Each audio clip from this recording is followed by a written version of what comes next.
Chapitre 48. Les mauvaises pratiques.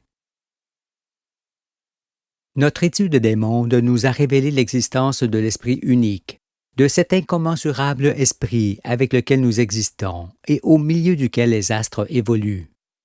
C'est en raison de cela que Jésus dit « Dieu est esprit, et il faut que ceux qui l'adorent en esprit et en vérité. » Désormais, seront rabaissés au rang de l'animal ceux qui ne parviendront pas à comprendre que l'Éternel est l'Esprit céleste qui crée tout, jusqu'à l'homme, pour que l'homme soit son temple.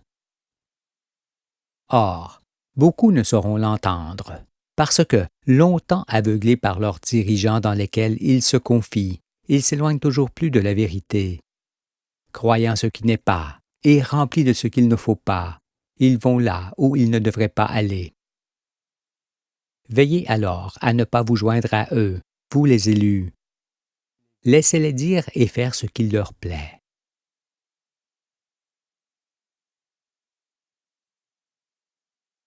Aveuglement et surdité de l'homme. Si vos gouvernants reconnaissaient l'existence du Créateur, ils descendraient d'eux-mêmes de leur piédestal et s'humilieraient. Mais incirconcis, ils ne peuvent point agir de la sorte, d'autant qu'ils pensent devoir accomplir une mission, dont ils ne perçoivent point le sens toutefois. Comment serait-il alors que Dieu voulut qu'ils fussent pour qu'ils disparaissent à jamais? Ils ne peuvent le savoir, parce qu'ils n'entendent pas. Si parfois ils lèvent les yeux au ciel pour vous montrer leur foi et vous séduire, ils s'abstiennent toutefois de citer les passages de l'Écriture où il est mentionné que les grands et les puissants sont en abomination au Père. Dépourvus de tout entendement, ces hommes qui vous gouvernent ne peuvent nullement saisir ce qu'est le purgatoire, cette fameuse purge de la terre qui arrive et à laquelle ils n'échapperont pas. Si vous lisez convenablement l'Écriture, elle vous révélera ce qu'il advient des hommes élevés. Mais je sais que vous serez peu nombreux à vouloir en prendre connaissance, parce que beaucoup préféreront nier les évidences pour ne pas être dérangés dans leur habitude et leurs projets. Les Écritures, connais pas, répondront-ils. Ou encore, je ne puis les lire, ce qui me fait revenir à l'esprit cette parole d'Ésaïe. Toute la révélation est pour vous comme les mots d'un livre cacheté, que l'on donne à un homme qui sait lire, en disant « Lis donc cela », et qui répond « Je ne le puis, car il est cacheté ». Ou comme un livre que l'on donne à un homme qui ne sait pas lire, en disant « Lis donc cela », et qui répond « Je ne sais pas lire ». Le Seigneur dit « Quand ce peuple s'approche de moi, il m'honore de la bouche et des lèvres, mais son cœur est éloigné de moi. Et la crainte qu'il a de moi n'est que précepte de tradition humaine. » Par ailleurs, il est aussi écrit pour ce jour. En ce jour-là, les sourds entendront les paroles du livre, et délivrés de l'obscurité et des ténèbres, les yeux des aveugles verront. Ce jour-là, où les sourds entendent et où les aveugles voient, est précisément celui dans lequel vous vous trouvez, en présence du Fils. N'entendez-vous pas aujourd'hui toutes les paroles de l'Écriture que je cite? Et avec le serpent du déplacement de la terre qui exprime les 6 jours et le 7e jour, n'êtes-vous pas ces aveugles délivrés de l'obscurité et des ténèbres? Vous l'êtes, car vous voyez clairement ce qui fut et qui sera. Et vous savez même qui est celui qui ouvre les yeux des aveugles avec sa salive, et pourquoi vous devez le suivre.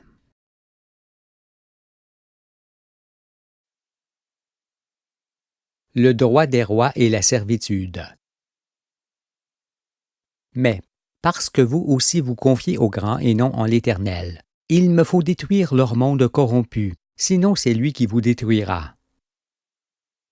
Car, quel que soit leur titre, les chefs de peuple sont tous des rois qui suivent leur propre voie, en vous amenant là où vous savez. Mais j'ai encore quelque chose à montrer dans l'Écriture, où il figure, et ce qu'est leur châtiment. Tout d'abord, sachez que s'ils pensent être détenteurs du droit divin, c'est parce qu'ils confondent largement leur envergure avec celle des rois spirituels des Écritures. Il en est ainsi depuis les temps antiques, où les hommes les plus violents et les plus hypocrites se levaient, en se proclamant rois eux-mêmes. Et pour asseoir leur domination, ils faisaient la guerre à d'autres peuples. Mais parfois, en d'autres pays, les rois étaient choisis par les habitants comme au temps de Samuel, qui était fort malheureux de voir le peuple le rejeter, et réclamer à grands cris un roi à sa place, un roi qui s'arrogerait forcément un droit sur les hommes. Voyant tout ce tumulte, l'Éternel dit à Samuel, « Écoute la voix du peuple dans tout ce qu'il te dira, car ce n'est pas toi qu'il rejette, c'est moi qu'il rejette, afin que je ne règne plus sur eux. » Puis Dieu lui dit encore, « Écoute donc leur voix, mais donne-leur des avertissements, et fais-leur connaître le droit du roi qui régnera sur eux. » Samuel rapporta toutes les paroles de l'Éternel au peuple, qui lui demandait un roi. Il dit, « Voici quel sera le droit du roi qui régnera sur vous. Il prendra vos fils, et il les mettra sur ses chars et parmi ses cavaliers, afin qu'ils courent devant son char. Il s'en fera des chefs de 1000 et des chefs de 50, et il les emploiera à labourer ses terres, à récolter ses moissons, à fabriquer ses armes de guerre et l'attirail de ses chars. Il prendra vos filles pour en faire des parfumeuses, des cuisinières et des boulangères, des ouvrières. Il prendra la meilleure partie de vos champs, de vos vignes et de vos oliviers, et la donnera à ses serviteurs. Il prendra la dîme du produit de vos semences et de vos vignes, et la donnera à ses serviteurs. Il prendra vos serviteurs et vos servantes, vos meilleurs bœufs et vos ânes, et s'en servira pour ses travaux. Il prendra la dîme de vos troupeaux, et vous-même serez ses esclaves. Et alors vous crierez contre votre roi que vous vous serez choisi, mais l'Éternel ne vous exaucera point. » Le peuple refusa d'écouter la voix de Samuel. « Non, dirent-ils, mais il y aura un roi sur nous, et nous aussi nous serons comme toutes les nations. Notre roi nous jugera, il marchera à notre tête et conduira nos guerres. » Samuel, après avoir entendu toutes les paroles du peuple, les redit aux oreilles de l'Éternel. Et l'Éternel dit à Samuel, « Écoute leur voix, et établis un roi sur eux. » Et Samuel dit aux hommes d'Israël, « Allez-vous-en chacun dans sa ville, ce qui signifie « Établissons un roi sur vous ». Ce n'est point encore l'heure du renouvellement de toutes choses. Ceci est écrit pour que les hommes sachent, en tout temps, que rien ne changerait dans ces domaines jusqu'au soir du monde. Depuis Samuel, n'en est-il pas ainsi dans tous les pays? La mainmise des chefs de gouvernement est toujours entière sur vos biens et votre liberté, sur vos corps et vos esprits. Rien n'a changé depuis que le prophète fit connaître ce que feraient les rois sur les peuples. Ceux qui règnent disposent toujours de vos vies à leur guise, s'emparent de vos biens, vous soumettent à la rançon par l'impôt et les taxes, font de vous des ouvriers et des ouvrières, et font marcher les jeunes gens devant leurs chars de combat. Tout est semblable depuis que les hommes voulurent des rois à la place de Dieu. Et vous n'êtes point libres mais esclaves, comme Dieu l'a prédit. Et ces esclaves sont de plus en plus malheureux à cause du surcroît du travail qu'on leur impose constamment. Afin que le monde sache ce que fut le règne des ténèbres. Moïse parle aussi de ces temps difficiles et de ces malheureux esclaves en faveur desquels il intercéda. En effet, en ce temps-là, on fournissait de la terre et de la paille aux fils de Dieu, tenus en esclavage par les rois, et on leur demandait de produire une certaine quantité de briques. Puis, par la suite, on leur dit « Allez vous-même chercher la paille et produisez la même quantité de briques. » Le peuple souffrait et gémissait, car, pour le profit de ceux qui les exploitaient, on leur demandait de travailler toujours plus. Cela a-t-il changé depuis lors? Où en êtes-vous arrivé, comme indiqué, à travailler au double pour un même salaire? Examinez et vous comprendrez enfin ce qu'est la servitude dans laquelle je vous trouve, à cause des rois et de leurs descendants qui, depuis toujours, firent marcher les hommes en pleurant. Il est bon que ces scandales soient montrés en exemple, par Moïse et Samuel, dont la voix remonte jusqu'ici à vos oreilles. Maintenant, choisissez, car Jésus dit, « Si donc le Fils de l'homme vous affranchit avec la vérité, vous serez réellement libre. » Ceci vous permet de mieux saisir pourquoi les Écritures disent que ceux qui dirigent les nations avec les chefs militaires et autres hommes élevés sont la chair pour le grand festin de Dieu. Venez, rassemblez-vous les oiseaux du ciel pour manger la chair des rois, la chair des chefs militaires, la chair des puissants. Car, comme cela est écrit dans l'Apocalypse de Jean, vous assistez aujourd'hui à ce festin, qui est la Pâque de l'Éternel, en présence du chef de ses armées. C'est là le jugement et le sort de ceux qui faisaient croire aux gens du peuple qu'il avait pour mission de régner sur eux à la place de Dieu qui vient d'atteindre l'extrême limite de sa patience. Voici alors ce que vous dit le serviteur de l'Éternel. Vous êtes conduits par des hommes de très petite taille qui, éclairés par le bas de leur tribune, projettent une ombre gigantesque sur la muraille. Pensant alors que vous étiez conduits par des géants, vous les suiviez aveuglément. Cependant, ceux d'en haut que l'on appelle grands, moi je les appelle nains. Et ceux qui sont appelés, les petites gens, par ceux d'en haut, moi je les appelle géants. Vous les agneaux, vous êtes ces géants conduits par des nains, qui ont besoin d'un trône élevé pour se faire remarquer et idolâtrer. Mais, dépourvus de grandeur, ils seront obligés de monter sur des arbres pour voir passer le Fils de l'homme. N'est-ce pas, dans l'Écriture, ce que fait le centenier du roi? Il est écrit qu'étant de petite taille au milieu de la foule, il est obligé de monter sur un sycomore pour voir passer Jésus.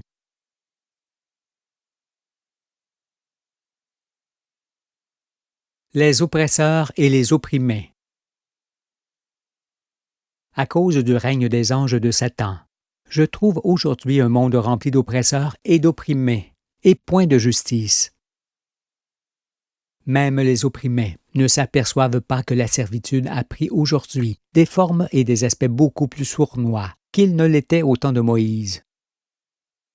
En effet, autrefois, ceux qui avaient les fers aux pieds pouvaient disposer d'un abri, d'un peu de nourriture et de quelques vêtements. Alors qu'aujourd'hui, au soir du monde, les exclus, libres de pied et de mouvement, n'ont plus d'abri, ni de nourriture, ni de vêtements. Et ceux qui travaillent, dans la liberté, disent-ils, en étant cependant aux ordres de ceux qui les commandent, craignent à leur tour de tomber dans la course à l'argent, puis d'être entièrement dépouillés de leurs biens par les usuriers.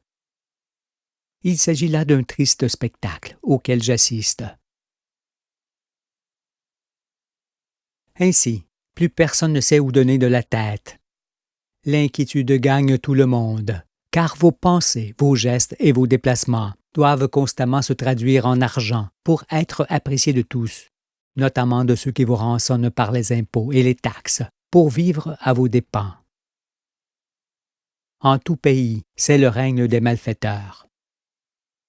Abandonnez donc l'idée que les formes de société de ce monde sont les façons avec lesquelles vous devez vivre, parce qu'il ne s'agit que d'entreprises de destruction de la terre et des êtres vivants. Désormais, ni les hommes ni les femmes ne parviennent à penser par eux-mêmes, car tout leur est dicté à distance par ceux qui les endoctrinent et les manipulent pour vivre d'eux. Alors, comment vont-ils pouvoir entendre le Fils de l'homme, qui vient les affranchir avec la vérité, pour les délivrer de leur emprise et de leur chaîne? Pourront-ils seulement lui prêter l'oreille? S'ils l'entendent, ne serait-ce qu'un peu, auront-ils la force de le suivre pour sauver leur vie?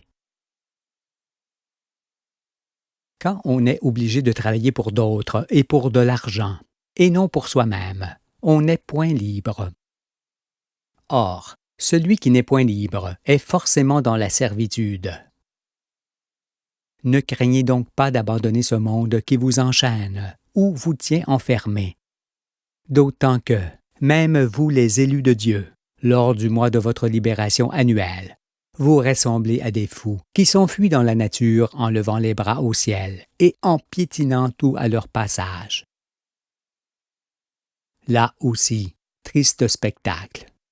Je sais que ces paroles vous irritent et vous blessent grandement.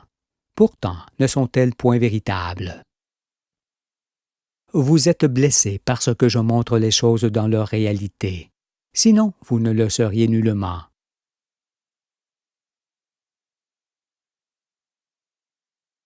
Les chefs des peuples font également peser sur l'ensemble des nations la grande menace du péril nucléaire. De la sorte, ils oppressent fortement les hommes en transgressant la loi de Moïse. Mais c'est en raison de ce qu'ils sont qu'ils agissent ainsi. En effet, les chefs des peuples, de petite taille et de très grande vanité, vous conduisent inéluctablement dans les voies de l'armement et à la guerre, en vous soumettant par ailleurs à la servitude et à la rançon, pour lesquelles ils font des lois. Les militaires, tels des chiens féroces dressés contre les hommes, sont aux ordres pour tuer des populations entières. Fermés et insensibles, ils ne laissent derrière eux que des ruines, de la cendre, des os et des sanglots. Les conquérants, méprisants et sans compassion humaine, envahissent les pays d'autrui par la force et ôtent la souveraineté des habitants légitimes, quand ils ne les rabaissent, les humilient, les parquent ou les tuent. Les trafiquants, irrespectueux des êtres vivants, pillent la terre pour de l'argent et font tout détruire sans aucune inquiétude de conscience. Les scientifiques, dépourvus de lumière mais remplis de suffisance, dénaturent ce qui vit, professent le mensonge et ébranlent l'ordre originel. Et pour prouver qu'ils sont supérieurs à tous et au Créateur, ils vont jusqu'à modifier la nature et produire les moyens de l'extermination de masse devant vos yeux. Les riches, cupides et peureux, tirent les couvertures à eux en découvrant les autres. Ils placent ainsi les faibles dans le dénuement et la misère, sans en avoir honte ni éprouver la moindre pitié. Les religieux, tels des parasites, profitent abondamment des grands et des riches qu'ils sanctifient, ainsi que des pauvres gens exploités, qu'ils dupent à leur tour pour aspirer leur dernière goutte de sang. Mais aujourd'hui, où les nations prononcent leur dernier mot, il apparaît que ces 7 catégories d'hommes sont bien les 7 branches d'un même arbre, donnant des fruits empoisonnés, qui emportent le monde. Chaque chose étant dans leurs mains, rien ne pouvait leur échapper dans aucun domaine. Qu'ils soient élus par le peuple ou par eux-mêmes, ils faisaient ce qu'ils voulaient, jusqu'à changer les heures de vos journées. Et il n'y avait personne pour les contrer. Mais cela fut jusqu'à ce que la lumière apparaisse sur le monde et révèle leur nudité qu'ils cachaient sous des vêtements de brebis. Ainsi montrés en spectacle, ces hommes qui oppressent les gens et les peuples seront conspués puis disparaîtront. Vous pouvez alors imaginer le nouveau monde sans eux et sans ceux qui se commettent avec eux. Ce qui vous donnera une meilleure appréciation du royaume dans lequel vous allez entrer. Toutefois, sachant qu'ils vous ont longuement conditionnés, j'entendrai probablement dire « Parmi ces gens élevés qui nous enseignent et nous dirigent, il en existe beaucoup qui ne sont pas entièrement mauvais. » Je réponds à cela que la moitié d'entre eux fait incontestablement périr le monde avec moins de douleur que ne le fait l'autre moitié, un peu à la manière d'un fruit pourri qui fait tomber les autres en pourriture. Cessez alors de les défendre, car eux, vous défendaient-ils en vous enseignant le mensonge, en bouleversant vos pays et en vous faisant quérir pour faire leur guerre.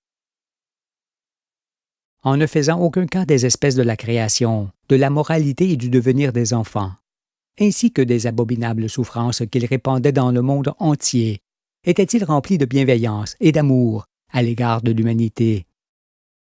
Qui donc amène les troupeaux dans le précipice, si ce n'est ceux qui les font paître?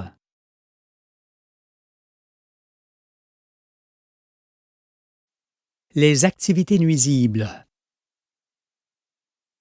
Il est facile cependant de voir quels sont ceux qui œuvrent pour la vie et ceux qui œuvrent pour la mort. Et si l'on doit avoir de la reconnaissance pour ceux qui soignent et pour ceux qui pourvoient aux besoins essentiels, on ne peut avoir que haine envers ceux qui amènent l'horreur sur cette terre où le mal est poussé à son paroxysme. À cause des hypocrites, la vie n'est plus que menace, oppression et angoisse. Le plaisir de l'existence s'est envolé, car, contrairement aux bêtes qui savent ce qui les fait vivre, les hommes conduits par d'autres ne savent pas, eux, ce qui les fait vivre ou les perd. Qu'est-ce donc qui les frappe d'une telle malédiction, si ce n'est parce qu'ils ont rejeté Dieu pour placer des rois à leur tête? Voici énumérées cette fois les mauvaises œuvres consécutives à une telle attitude, qui fait sortir Dieu de sa tanière aujourd'hui. L'élévation de l'homme sur l'homme, la recherche des honneurs, les diplômes, la domination des uns sur les autres, le pouvoir, l'argent, le profit, la possession, la mécanisation du monde, l'univers commercial et la mondialisation du trafic, l'armement et les arsenaux de guerre, l'usage de l'atome et des produits toxiques, les frontières nationales, l'immigration, la déportation, la transplantation, la conquête et l'occupation de pays étrangers, l'appropriation des sols, le développement des villes, la construction de maisons isolées, l'ensevelissement des campagnes sous du bitume, du ciment et du fer, la défiguration des sites, l'intense production de déchets urbains et leur amoncellement, la pollution de l'eau, de l'air et de la terre, le vacarme incessant, l'aménagement des territoires, l'assèchement des lieux humides, le détournement des cours d'eau ou leurs barrages, le pillage de la terre et de la mer, le déboisement, la production d'aliments pour le profit, les cultures et les élevages intensifs, la monoculture et le monoélevage, la réduction ou l'anéantissement des espèces, la disparition des espèces originelles par sélection abusive, l'accouplement forcé de bêtes de races différentes, l'insémination artificielle des animaux, la privation de liberté des bêtes et la cruauté commise sur elles, ainsi que la mort spectacle faite avec eux, sont ensemble des abominations aux yeux de l'Éternel. Par ailleurs, la modification génétique des organismes vivants, la multiplication artificielle des individus, la transplantation d'éléments du corps, les mariages illicites, la polygamie, le dénigrement de la femme et son mariage forcé, les dots obligatoires ou coutumières de mariage, la fécondation artificielle de la femme, l'excision d'une partie intime des petites filles, les figures indélébiles faites sur la peau, la captivité et l'exploitation d'êtres humains, le travestissement, l'homosexualité, l'inceste, la pédophilie, la violation et l'exploitation des enfants, la dislocation des familles, la répudiation de la femme, l'abandon de ses enfants, ou de son père, ou de sa mère, ainsi que toute autre forme d'irrespect envers son prochain, sont aussi des injures faites au père.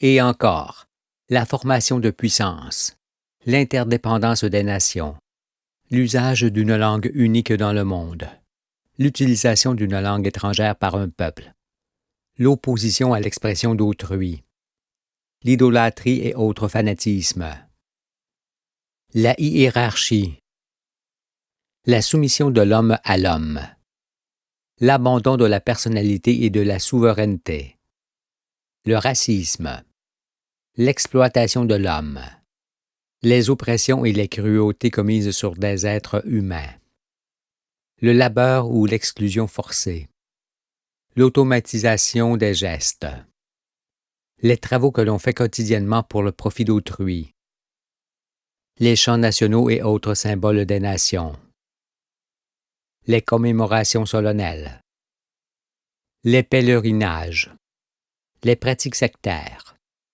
l'uniformisation des pensées et des comportements, les propagandes, les incitations à consommer, les modes, le luxe,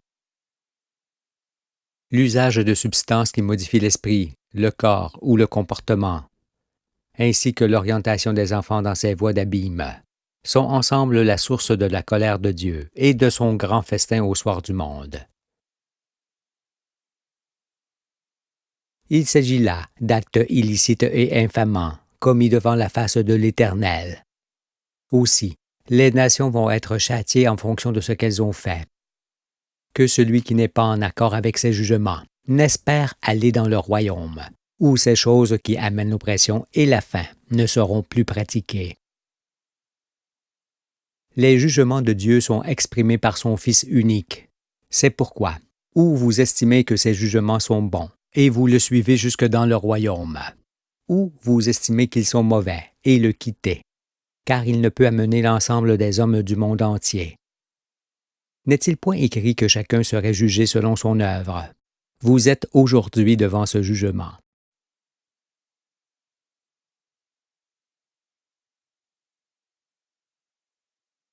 La confusion du bien et du mal.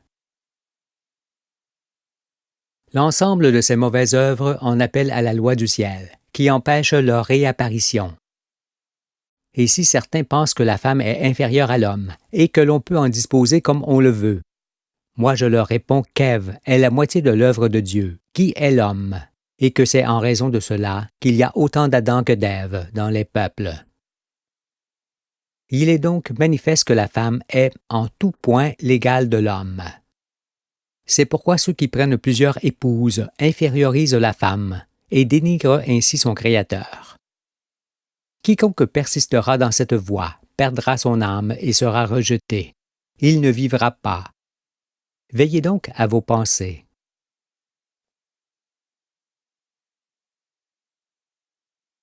D'autres diront: la transplantation d'organes est-elle une mauvaise action commise devant l'Éternel? Je réponds à cela que l'odieux ne fait point fuir ceux qui ne comprennent pas que l'homme doit demeurer dans son intégrité. Vous n'êtes point des machines que l'on répare avec des pièces de machines hors d'usage. Bien que la forte augmentation des victimes de ce monde, devenu fou, oblige la médecine à se développer à l'excès, il ne faut pas espérer faire une coutume de la greffe d'organes de mort sur des vivants, parce qu'il y a une différence certaine entre soigner et profaner. Ne pouvant réprimer ceux qui sauvent des vies, Dieu ferme les yeux sur ces pratiques qui outrepassent les devoirs de l'homme. Mais il ne les fermera pas toujours, car de telles interventions ne se feront plus dans le royaume. La chirurgie n'ira pas au-delà de l'exérèse. Car si l'on peut retirer favorablement une partie malade du corps, ou encore lui adjoindre une prothèse, on profane ce corps en lui greffant un organe étranger. Dans la suite des jours, l'homme s'abstiendra de ces transplantations, car il n'emploiera plus toute son intelligence à soigner, mais à repousser les maladies.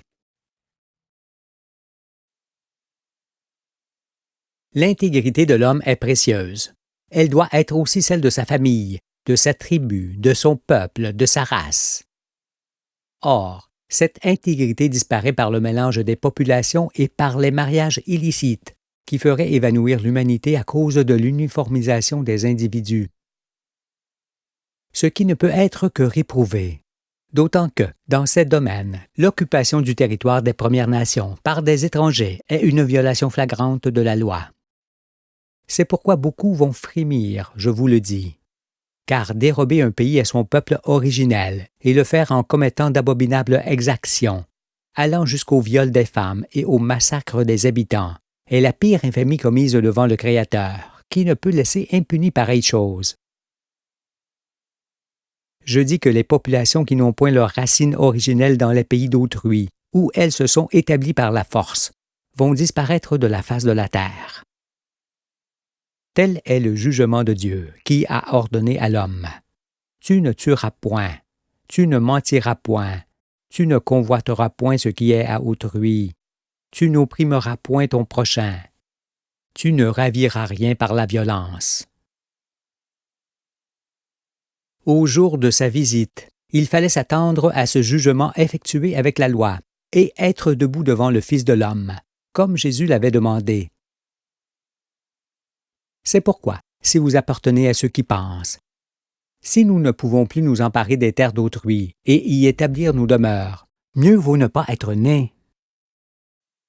Moi, je réponds à ceux-là qu'ils ne finiront pas leur jour, parce que quiconque empêche l'homme de vivre comme il l'entend dans son pays, ou encore qui dépouille la terre ou la détruit, perd désormais le droit de respirer.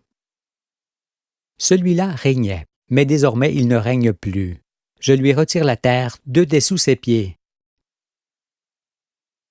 Jésus dit, « Tout ce qui appartient au Père appartient au Fils. » C'est pourquoi j'ai dit que je retire la terre des pieds de ceux qui la maltraitent, pour la remettre à ceux qui ont davantage d'égard pour elle, et qui sont les circoncis de cœur, assurément. Puisqu'un premier-né ne s'approprie pas sa mère, en n'en privant point ses frères et sœurs, pourquoi alors certains s'approprient-ils la terre nourricière, en la soustrayant ainsi à ceux qui viennent après eux? Serait-elle seulement leur mère à eux, ou bien est-elle la mère de ceux qui vivent en tout temps? Ceux qui s'en emparent commettent une grande injustice devant l'Éternel. Mais dans le royaume, il n'en sera pas ainsi, car la terre appartiendra à celui qui la travaille de ses propres mains, et chacun vivra dans son pays originel seulement. Personne ne travaillera pour des inconnus, et nul ne se soumettra à autrui, ni de gré, ni de force, d'autant que celui qui se soumet à l'homme est encore plus haïssable que celui auquel il se soumet. On se soumet à Dieu seulement, et non à l'homme, car de quelle valeur ce dernier est-il pour que l'on se consacre à lui?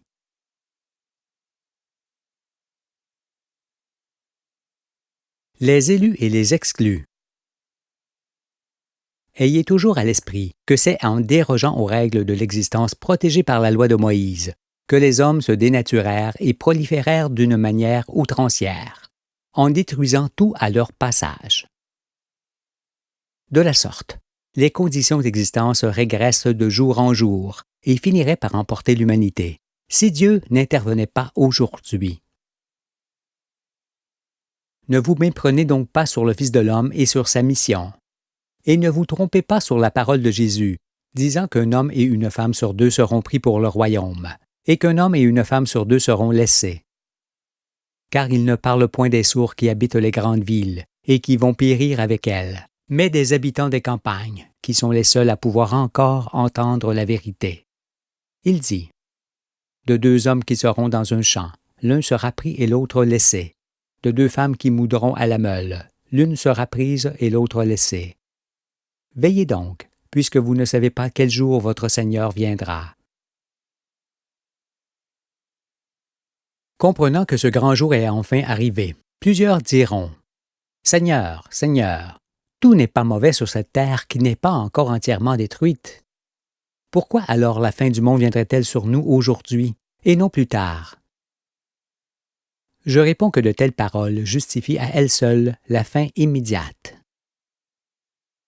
Mais à ceux qui savent qu'on ne peut plus sauver ce qui est entièrement détruit, et que la culpabilité de ceux qui détruisent à outrance la terre et ses habitants ne saurait être reportée sur leur descendance, je leur demande de veiller à ne pas confondre les circoncis qui doivent vivre avec les incirconcis qui doivent périr. Car d'après ce qui est annoncé par Jésus, l'homme et la femme qui ne me suivront pas n'ont aucun espoir d'entrer dans le royaume de Dieu. Il en sera de même pour ceux qui me suivront en regardant en arrière. Ou bien on marche avec le Fils sans se retourner jusque dans le royaume, ou bien on ne veut pas quitter ce monde corrompu, et on périt.